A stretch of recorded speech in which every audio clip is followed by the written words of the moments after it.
Hello there, football fans, once again, and welcome to Fast Money Football for this Friday. I'm James Sharman. Albert Vartanian will join me in a few minutes' time. But what a huge week for English football, specifically for Chelsea Football Club. A defining week, I think it's fair to say, as after almost 20 years, Roman Abramovich says he will sell the club. Now, the reasons for him selling this club will leave for other platforms. Obviously, um, very contentious issues, huge global concerns. We won't get into that. We'll try and keep this more sports focused, but understanding at the same time that what's happening around the world is really transcending and should transcend sports, but keeping it focused on football specifically. This guy bought the club in 2003, and it really changed the league forever. The first multi-billionaire benefactor type owner, a guy that was going to pile his own money into a club for success and for championships. And let's face it, it worked. He just bossed. He dominated. He dominated English football for almost 20 years as owner of Chelsea. Now, before Roman, don't forget, although you probably don't even realize it, if you're around Albert's age, for example, all you've probably known following English football is Roman as Chelsea boss. But the fact of the matter is, they were a big club. They played in West London, obviously, but they weren't the huge force, the huge entity that they became. Late in the 90s, for example, they were one of the teams leading that foreign invasion under Ken Bates, the chairman, bringing in Gianluca Vialli, Gianfranco Zola, Didier Deschamps, some wonderful players, but they didn't really have the success they've now seen. In fact, when Roman Abramovich took over the club, they just qualified for the Champions League for the second time. So this was not a team that was in the same region as a Liverpool or a Manchester United. Certainly, they're a team that had to grow into that. And if you look back on that first signing under Roman, it was Glenn Johnson of West Ham, the right back, a wonderful player, and that was a big move. And that the first window, they spent 120 million pounds. It changed the Premier League forever. Never had that kind of spending happened in one off season. It was incredible, which got me thinking about what is Chelsea's best signing. There's been so many great signings, and they didn't come cheap. They had the money, obviously, but they signed good players. So you look at Peter Cech, right, who was the stability in goal, one of the greatest goalkeepers we've ever seen in the Premier League. He's up there. Claude Makelele, a guy that at Real Madrid and at Chelsea redefined a certain position. People forget that he's at Chelsea, I think, which is crazy because what a player he was. Didier Drogba is probably most people's picks. I mean, 4 Premier League crowns, Champions League, had 2 stints there, of course. What a player Drogba was. So many great players, but for me, the biggest signing under Roman Abramovich was actually a manager, and of course it was Jose Mourinho. He really rewrote Chelsea's history and redefined the club's personality. Love him or hate him, he changed everything at that club and in the Premier League. So out of all those wonderful players that signed under Roman Abramovich with his billions of pounds and dollars and euros, for me, Jose Mourinho was the reason why this team really elevated itself up the ranks there. And whoever takes over from Roman Abramovich has just huge shoes to fill now, regardless of the global situation. Footballing wise, he will be missed. You ask any Chelsea fan right now, they're very concerned about the future. And so they should be. Who knows who comes in? Have they got the same ambition? It is now a global brand. They've designed the entire part of West London. You got the hotel there. It's worth a lot of money. Maybe not the £3 billion that the Russian wants for it, mind you, but it's going to be a real target for some big financial players in the world market. So stay tuned for that one. If you do love Roman Abramovich, keep it quiet though. I mean, John Terry went out this past week on Twitter, tweeting pictures of him and Roman, and it's just it's not a good idea at the moment for obvious reasons. Have a little bit of respect for what's happening, I think, overseas. Now, switching gears to Leeds, who have a real similar reverence as Chelsea had for Jose Mourinho. I think in many ways they're the same reverence for Marcelo Bielsa, who of course left the club finally last weekend. He won promotion for Leeds to the Premier League for the first time in 16 years. He truly was beloved and always will be, despite the fact that this year they've been, frankly, dreadful. They're on the brink of the relegation zone. They've conceded 60 goals. That's the worst in the league so far this season. Yet, despite all that, the fans are devastated this guy's left. I mean, how often does that happen? A team playing so poorly, a team's in such danger of going down, don't want their manager fired. I think that's lovely. It just shows, what a great person, human being he was, how he really embraced that club. So in comes Jesse Marsch, an American.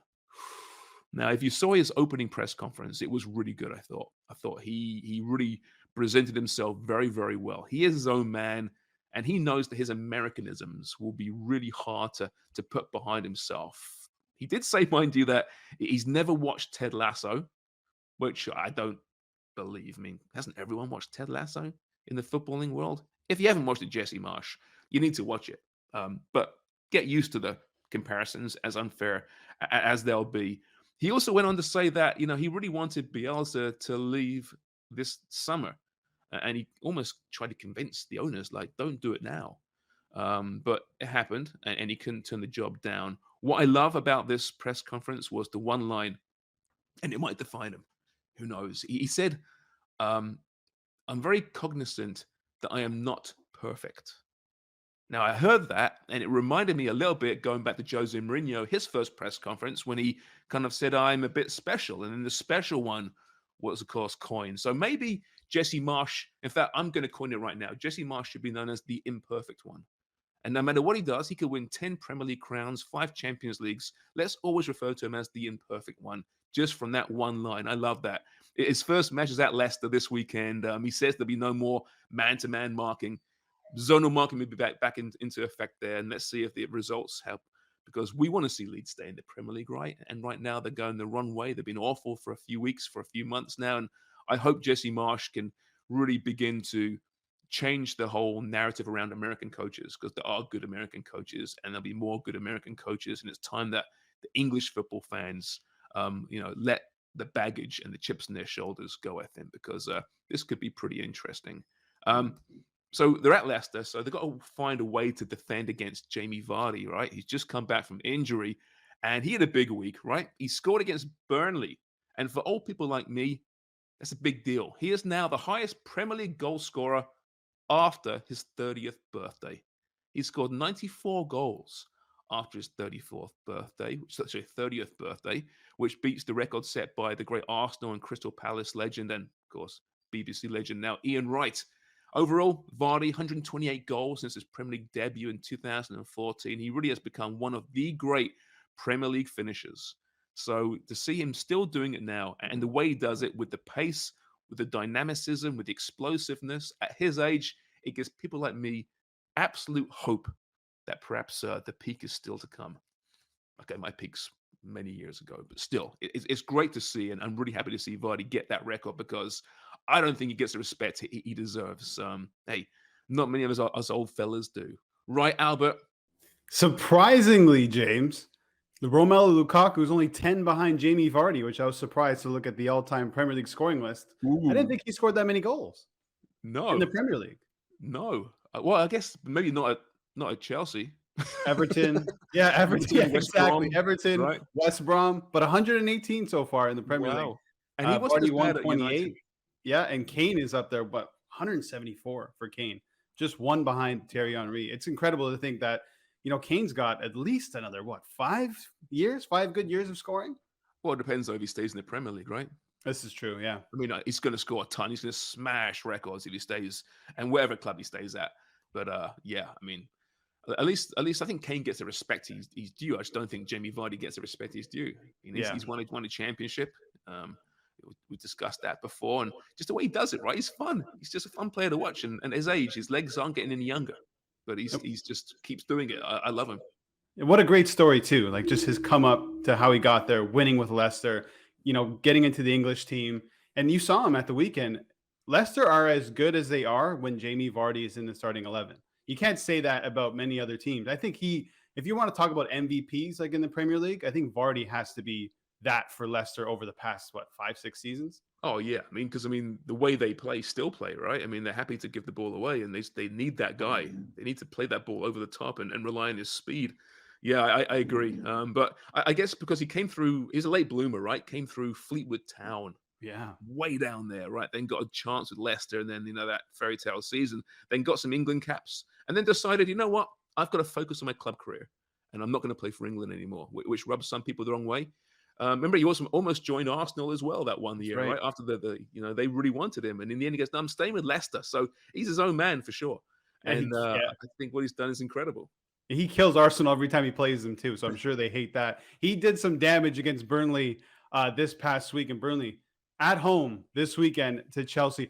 James, I found it difficult to kind of navigate through some of these matches this weekend and try and find some picks, especially this one, this Burnley Chelsea matchup, which I mean on paper could seem straightforward. You think Chelsea's going to go there and win? I think they're going to win, but it's going to be very difficult. I will say this: the weather is expecting to be very Burnley. Rain is on the card, so Yeah. that can suit Burnley. As we saw against Spurs, it was rainy, it was windy, it was wet. It was just what Burnley do, and it was just right in their element. And I think that's going to happen this weekend. Burnley are going to be right in their element. They're going to have it difficult though against this Chelsea side, who they seem to be getting back to their best. I think there's been a little stop-start with the Club World Cup in there, and they've had a hiatus from the Premier League. They actually haven't played that many Premier League Yeah. games recently, but now they're back. They beat Luton 3-2 in the FA Cup, had a couple of scares there. Fortunately, they won. Lukaku, he scored. So that was obviously a big boost for him, big confidence boost. Just 5 points, though, James, on West Ham and Arsenal. They're very much in this top four race because the top two that's long gone. That's Liverpool, Manchester City. I think Chelsea right now need to be looking behind them. And at this point in the season, I think they need this win more than they would have, a couple games ago. Yeah, we thought it was a 3-horse race Yeah. for a while there, right? And obviously, it's become a 2-horse race at the top. And if you look at the table, like you mentioned there, they're not safe from fifth. That's for sure. I think you're right. I think they'll get there. I think the big battle is for that fourth place, and there's so many teams around that fourth place right now. The points that Chelsea have should be enough. How key now is suddenly Romelu Lukaku. Mm-hmm. Like you said, he scored again in the FA Cup. If he gets the start, who knows where he is in Tuchel's pecking order right now. But if he can rediscover his form and gets used properly for the remaining, few games of the season, that could be huge for them. I know Havertz is playing fantastic. He really is. You can't complain. He might be the guy going forward, but they've done this without Lukaku. Let's be honest here. If they can find their form now under him, that can make a big difference. But like I said, it's a tough one against Burnley. They played good teams pretty well. 7 points in the last 3 against Spurs, Palace, and Brighton. They did lose to Leicester. I know that this past week, but um, at home in those conditions, it's Burnley type weather, like you mentioned, and they've caused some big clubs a lot of issues. So I still think Chelsea for a narrow win, but Burnley are desperate as well right now. So it should be a good match, actually. Yeah, one big issue for Burnley is the fitness of Ben Mee. So he was injured early on that Leicester game, and that completely changed the game.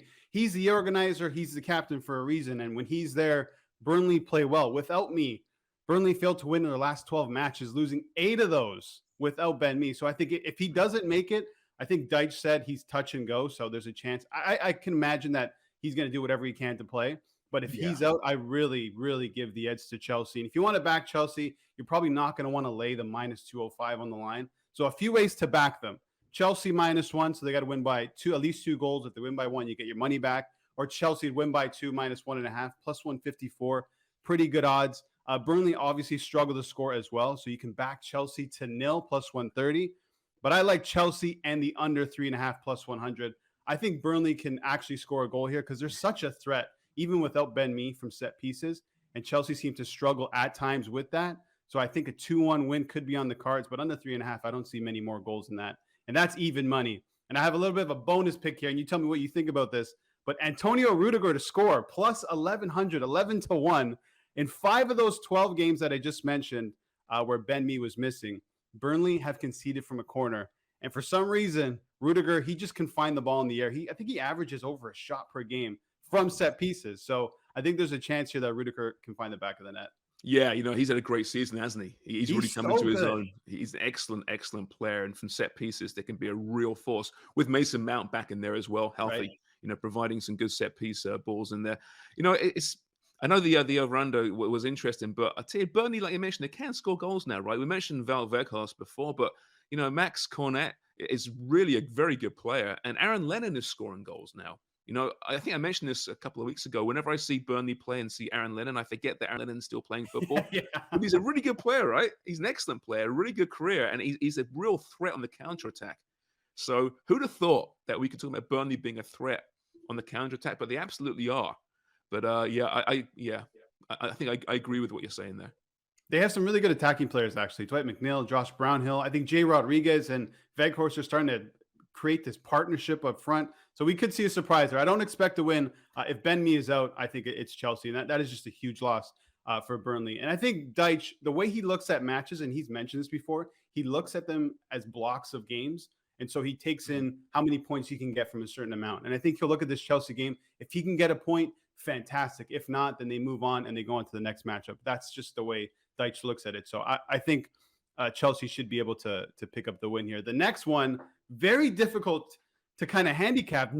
Brentford at home plus 200, Brentford plus 165, the favorite away, which is huge. This is a massive relegation fixture, maybe one of the most important games this weekend. Tough to try and figure out who Norwich actually are. I mean, Dean Smith has them playing better, but they still concede. They have a difficult time scoring goals, and Brentford very much the same. I like the draw here, but I'm curious to know what you think, how this will play out. I mean, Brentford's free falling at the moment, They aren't they? really are. I know they had a draw with Norwich earlier this season, right? But 8 losses in the last 9 games. Ivan Toney's back. He's healthy, which is a big thing for them. While obviously Christian Eriksen made his debut last weekend as well. But it's going to take a while for him to find his feet, I think. It might be too much. So Brentford, given where they're at in the table and the points and the games played, they're in real danger of being sucked into that relegation race. So this is a real 6-pointer. I feel that Norwich might take this. I understand why you like the draw. I really do. But Norwich are a different club under Dean Smith, and they have struggled recently. I understand that, back in the basement. But they've shown the ability to score goals, which you haven't seen for a while. And just given Brentford's current state, this could be another big loss for them as they get sucked in, because it started off so well this season for them, right? And if we just erase the first couple of months, it's been a pretty disastrous campaign, right? And just those points they got early on have really kept them out of the conversation of relegation. But I really think they could be going down this season. Yeah, I think they opened up the season against Arsenal with a win, a 3-0 win. It was a win, yeah, it was. Yeah. So I mean, they obviously have there's a good team there, and obviously with Eriksen, it helps them. But yeah, you're right; he's probably not up to speed to get into that starting 11. I like the draw plus 222, but if I were to back a team, I'm with you. I think I back Norwich. Maybe Norwich draw no bet plus 105 is actually not too bad. But the goals are a real issue. Just 15 goals scored this season. And just to put into context, Liverpool have 10 goals in their last 3. I know, completely different teams, completely opposite positions on the table, but it's really an issue going forward. And Brentford, 8 defeats, as you mentioned, 1 draw in their last 9, and only 5 goals in that run. And 3 of them were by Ivan Toney, who's returning. So I just don't see many goals here. I can see a 0-0. I can see a 1-1. And if you really want to back a team, I think you go Norwich plus 200. It's some pretty good value there. Let's move on. Manchester City, Manchester United, big Manchester derby. This is another one. I know City are so much better than the rest of the league, at least better than Manchester United. But I just don't see a straightforward win here. For some reason, United like to play away at the Etihad. I'm going to pull it up here. They've won 4 of the last 6 there. 1 loss, 1 draw. And they tend to keep things tight. I think they're going to make it really difficult here, James, for Manchester City. Yeah, I think so too. Whatever reason, the derby, no matter whoever's playing, you can never really trust the form book. Right, it really does. It makes no sense. And you're right. They love playing at the Etihad. And even Pep Guardiola today in this press conference, he says, listen, they're a great counter-attacking team. This, for the first time, we'll be sitting back and sitting deep in our defense. Which, is he overthinking this? Really? Is he playing mind games? I think so. I think so. Because to say he's going to finally sit back deep against this United team, which isn't very good. Well, you know what? I think I understand what he's saying there. And I don't know if he's going to do it, but Ranić likes to play that counter-attacking style. So maybe he thinks, let me give the ball to United. Let them make the mistake, and we'll hit them on the counter. Oh, I think it could be a case of Pep overthinking things once again. Could be, yeah. Every now and again we see this, don't we, Albert? Right? I know. I still think he's the best coach in world football, but now and again he overthinks things. But regardless if they sit deep or not, they should win this game. But obviously the form book means nothing in this particular fixture. I don't know. United, Ronaldo's been whining once again. He's going to probably start this one. Sancho should get back in there, I would think, because Matic was terrible during the week in the 0-0. They are creating chances. You have to say that. They're getting lots of shots on goal. They just have no ruthless touch whatsoever in front of goal. And obviously, Cavani's still out, as is Mason Greenwood. And they've actually really missed those players from a footballing standpoint because they are a couple of quite ruthless finishers.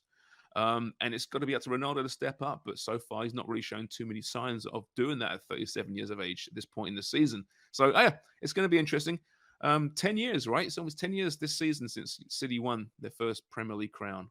And that famous finish with Aguero. It's been a long time, right? And since then, they've gone up this way. United's gone this way. I think City are going to take this one, even though the form means nothing, even though United love playing at the Etihad, I think City they have to take it, given the table right now. Yeah. They know what's going on. I noticed that Pep seems to overthink these things when the pressure is on. Champions League final, and now here we are. I think they really realize they need to get results because Liverpool, they definitely aren't slowing down. But let's talk about United for a second. Fourth place, a 0-0 draw against Watford. Obviously, it's not something they wanted, but they did keep a clean sheet, which is, small victories. But they've only lost 2, James, in their last 20 in all competitions since Solskjaer was sacked. 10 wins, 8 draws. One of those losses went to penalties in the FA Cup against Middlesbrough. So they actually haven't been that bad. I mean, if they can find their shooting boots, there's a lot more wins in that column for them. So it's actually surprising when I saw that stat because when you hear about Manchester United, there's so much negativity surrounding that team. You feel like they're actually playing worse than they actually are, but not that bad. I think Rangnick has actually organized this team. It's just internally there's this these personalities that are clashing, and it's really hurting everything else. Yeah, 6 games undefeated, right, in all competitions. I think they're being judged on the performances, not the results. Right. The performances aren't good, right? They haven't put in a full 90 minutes for I don't know how long. They'll put in a good half. So in there somewhere is a good team. But there's whatever reason can't put it together for a full 90 minutes. And sure, I guess they are more organized under Rangnick, but I still wonder if they're much better off than, if Solskjaer remains in charge. True. They're still kind of lurking around the same spot on the table right now. But yeah, there's so many storylines. Harry Maguire, he got dropped last week. Is he going to be a guy that gets brought back in? He's the captain of the team. If he's benched again, that's more noise. There's lots of rumors about a big centre half coming this summer. Varane hasn't been a great signing through injuries, But yeah, listen, okay, I know I say they're not a good team. Okay, they're not a good team, but they're not a bad team. Simple as that. They're still a team that's very much European football worthy, but we're still judging them on the previous 20, 25 years, right? Yeah. And where we expect United to be. And when a player like Ronaldo arrives, where he should be, when they spend 75 million on a winger in Jadon Sancho, where they should be, when they bring in a multiple Champions League winner in Varane, where they should be. Well, we're just looking at the past here, right? What is the future? Listen, it won't last for long. I think they're going to make the right call this summer, be it Ten Hag, be it Poch, whoever comes in there, we'll turn it around. They'll spend some money. But right now, it's just a very strange club. It doesn't look good on the field, but the results aren't as horrible as perhaps we're saying they are. Well, a result here would go a long way. So here, I'm going to kind of give you some ways to back either team, and then I'll give you my pick. How to back City. I think Manchester City plus under 3.5, similar to Chelsea plus under 3.5, isn't bad. Plus 130. We both think Manchester City should go ahead and win this game. I don't see many goals for whatever reason in the Premier League. When you have top teams, at least the top 6 teams, when they battle each other, it seems to be a tight affair. We saw Liverpool and Chelsea. It was 0-0 heading into extra time. That could have been 4-4. But for some reason, these games tend to stay under. The last 5 between these two have stayed under 2.5 goals. You can also back City to win to 0 to keep a clean sheet, plus 145. So that's 2 ways you can probably back Manchester City. For United plus 1. If you don't think they're going to get beat by more than 2 goals, the plus 1, you win your bet, plus 130. Or Manchester United double chance winner draw, plus 190. I'm going to go with City plus the under 3.5, plus 130, crossing my fingers, James, that Pep doesn't overthink this one. Yep, I think you're bang on there. I think a low-scoring City win is very much, possible here. Maybe De Gea pulls out some more heroics. He's maybe been the best goalkeeper in the league this season, Yeah. which people don't talk about enough, I don't think. But yeah, I think a low-scoring affair. Derbies generally are. We'll see. I want to see Ronaldo step up. He loves a big occasion, right? He knows the entire world's watching this match. It's kind of the game that he would step up. But I think, I see maybe a 1-0 or a 2-1. All right, James. Well, that's it for me. And that's it for James Sharman. You can follow him at James Sharman on Twitter. You can follow me at The Real Bert V on Twitter as well. Follow us at The Parlay. And you want to watch more content, head over to parlay.tv. Good luck this weekend, guys.